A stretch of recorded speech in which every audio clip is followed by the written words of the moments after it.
சும்மாவாடா சொன்னாங்க பழமொழி. பூனை இழைச்சா எலி வா வான்னு தொட்டு விளையாட கூப்பிடுமா. சத்தியமா சொல்ற, நீ சோத்துக்கு செத்து வீதி வீதியா எச்சலை எடுக்கல, என் பேரு காரணம் இல்லடா, காரணம் இல்ல. குருட்டு கண்ணுக்கு கோணக்கண் எவ்வளோ பரவாயில்ல.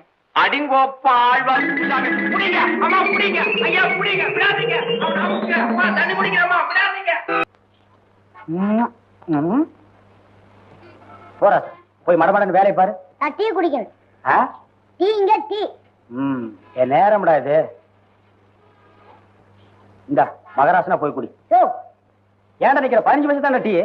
ஓ நீ புகை போடுற மாஸ்டர் ஆச்சே. இந்தா அங்கேயே மரவா நின்னு புகை போட்டு வந்துரு. இங்க வந்து மூஞ்சில ஊதிராத. ஏன் டெய்லர் கொஞ்சம் கூட வெக்கமே இல்லையா அவனுக்கு? அன்னைக்கு தான் உன் மூஞ்சு கப்புன்னு புகையை விட்டான், திருப்பி அவனையே கூட்டம்